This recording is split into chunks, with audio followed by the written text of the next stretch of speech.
Morning. We are extremely pleased that you are here. It is good to come together for the purpose of co-creating. Do you agree? Yes.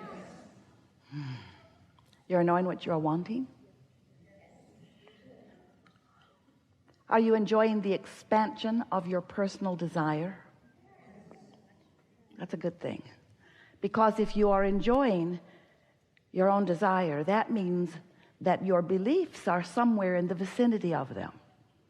If you want something that you see no way of it ever coming about, those desires don't feel so good, do they? That feeling of doubt or insecurity is unpleasant. And that's what happens when you have contradictory thought going on within you. I want this, but it can never be. Painful and untrue. Painful because it's untrue. Because you have the ability, because of who you are, and because of your power of focus, and because of the laws of the universe, you have the ability to focus anything that you desire into reality. You can't create for others, but you can create anything. You can be or do or have anything that you define as something that you want, as long as your own thought does not contradict it. And that's a really interesting thing, because sometimes you want things that you just don't believe. Sometimes you believe things that you don't want. But the most important factor is, what is your belief? Because your belief is your most practiced thought. When you think a thought and hold it as your point of focus for as little as 17 seconds, another thought like it joins it. Law of attraction brings that thought to you. And while the law of attraction is working in the background at what you might consider to be an unconscious level, as you focus upon things and focus upon them longer, eventually you think a thought often enough and long enough that it becomes a dominant thought within you. And that's what your beliefs are. And your beliefs equal your point of attraction, because what you're thinking is causing you to emit a vibrational signal that law of attraction is answering with things like it. And so it's easy to understand how beliefs get so rooted within you. Some of the beliefs that you hold are very beneficial to you, some not so much. But it's easy to understand how beliefs would become so rooted, because when you think something long enough that it's a pattern or a habit of thought, then things begin to actualize around it. They begin to demonstrate around it. So what you believe happens, and then you believe it more. As you listen to other people talking about what they believe, and you see them demonstrate it, then you believe it more. Esther argued with us in the early days of our interaction. She would say, Abraham, it's true. That's a true thing. So don't you think, I've been trained, she said, to be objective, to weigh the pros and the cons and the pluses and the minuses, to be balanced in all things, to give my attention, to be objective. It's a true thing. So shouldn't I at least acknowledge this true thing? And we said, anything you acknowledge, anything that you focus on, you are practicing a vibration. You are practicing yourself into a pattern of belief. And that pattern of belief therefore equals your point of attraction, and therefore becomes what you are demonstrating or manifesting in your life experience. And therefore, if we were standing in your physical shoes, we said to Esther a lot, and we're saying it to you, we would focus upon those things that we want to manifest. We would focus upon those experiences that we want to replicate. Anything that you want plenty of in your life experience, give your attention to it. And the things that you do not want to perpetuate in your life experience, or even upon mass consciousness in general, withdraw your attention from unwanted things. But now here's a very interesting thing. There's no such thing as no in a universe that is based upon attraction. This is an inclusion-based universe, which means the things that you look at, that you want, that you say yes to, you include them in your vibration. They become part of your attraction.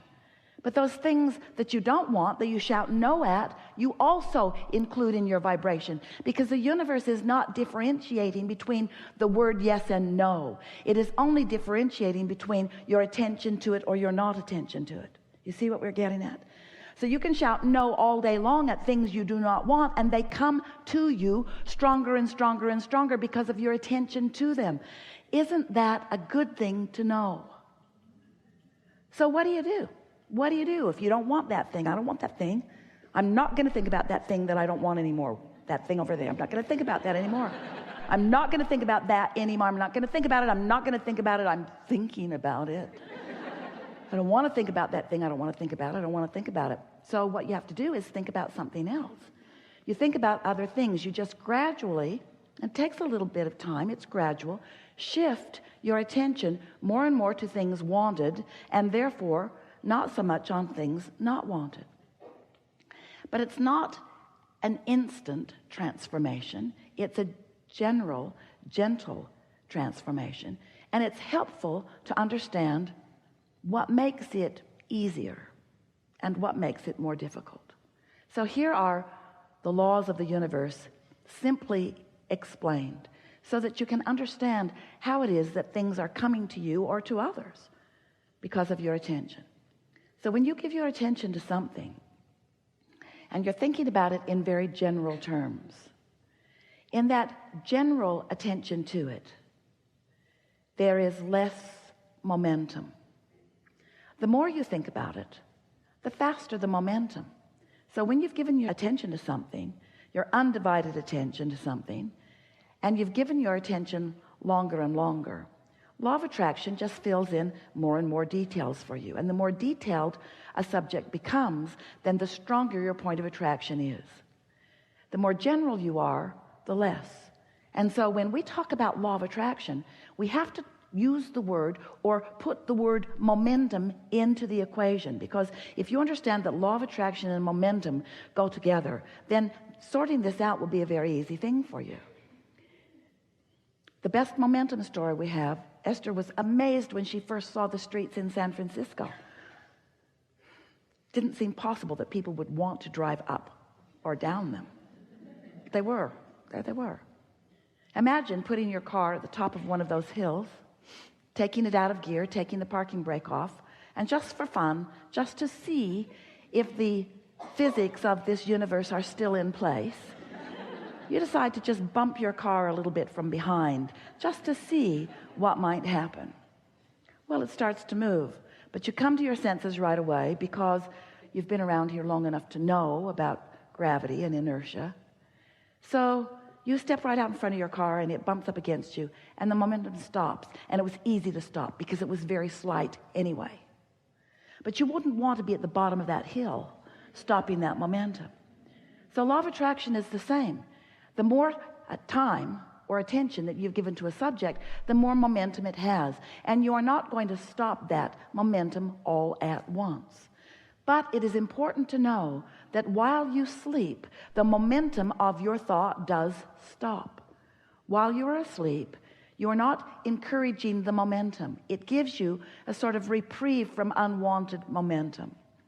And when you awaken, you have the ability to begin it in the direction of things wanted. That's just a little tip from the universe. That's just a little fact that may help you. If there are thoughts that you would like to begin thinking in a new way, don't do it at the end of the day after something has gone wrong that has your attention. In other words, when you're really upset about something, that's not the time to deal with it, because dealing with something that you're upset with only increases the momentum of it. It gives it more sticking power. So there are two things you can do to slow momentum, many more than that really, but two things that really work well. One is go to sleep. That stops momentum. Don't sleep all day, just occasionally. And the other is you can meditate. When you meditate, you quiet your mind. When you quiet your mind, you stop thought. When you stop thought, you stop momentum. Gives you an opportunity to come into alignment with who you are. And there is one more very important thing that we want to say to you. You are source energy in these physical bodies. Do you know that? There is a trajectory, there is a momentum of well-being that is very powerful, that without knowing it, you've been practicing hindering with contradictory thought. So when you meditate, what happens is you quiet your mind, and your natural trajectory, your natural momentum then can have more effect in your experience. It's like, imagine a cork bobbing on the surface of the water. That's pure positive energy. That's absence of resistance in this analogy. Now you can hold that cork under the water. I don't have enough money, or I'm really mad at that guy, or that person did something inappropriate, or I don't like the way you spoke to me, or I don't like the way that came down, or I don't like what's happening in government, or I don't like what's happening, or I don't like what my children are doing, or.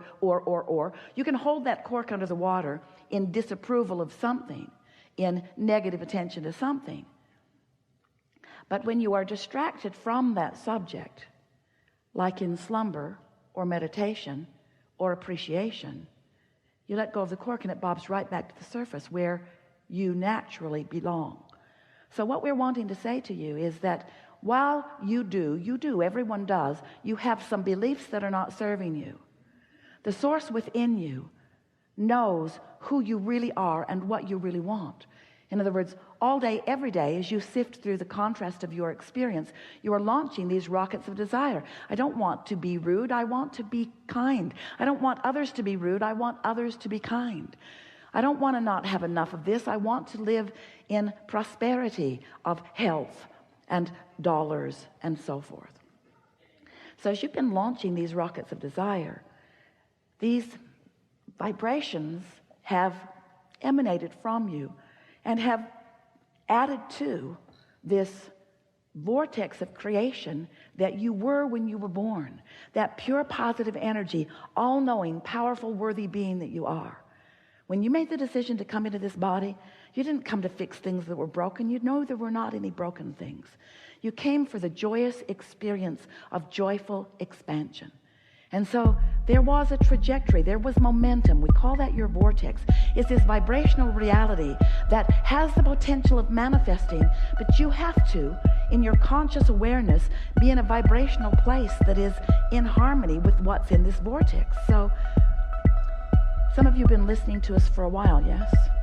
And you've been hearing us talking about law of attraction and how powerful it is, and how there's no exclusion. And even though there's a war against drugs and a war against cancer and a war against teenage pregnancy and a war against and a war against and a war against, a war against poverty, a war against, the war against terrorism, a war against, all of those things are just getting bigger and bigger and bigger and bigger. Not one of those wars against anything is making anything smaller, because there is no exclusion. You cannot push it away. You only bring more of it to you, you see. And so the key to the happily ever after that you're wanting, the key is to clean up your focus. But you can't just all of a sudden stop thinking something that you've been thinking, because the law of attraction is bringing thoughts to you like the ones that are most active. So you've got to find ways of deactivating what you don't want by going general, and activating more and more what you do want, becoming more and more specific. You see what we're getting at? If you find yourself in the middle of a conversation about something that you do not want, stop talking about it as soon as you can. That helps. And in time, you'll stop talking about it, you'll stop thinking about it, you'll stop attracting it, you'll stop being part of that. Your point of attraction will shift. And that's really what we want to talk about here today. We've enjoyed this interaction more than words can explain, and we want you to know that these thoughts have never been before unto all of the universe. We've stepped into new places as a result of who you are. The universe has expanded as a result of this combination of thoughts and desires and beliefs. This expansion is what we all live for. In other words, we are eternal beings, all of us. We will never cease to be. And since we never cease to be, there's no place we're trying to get. All of that we think we're going to, you especially in your human form, is because you think you will feel better in getting there. But once you get there, then there'll be more and more and more and more and more. And so what we want you to leave this gathering really feeling, and you're in a place where you can get it easily, is that in all of all that is, there only is and only ever has been and only ever will be right here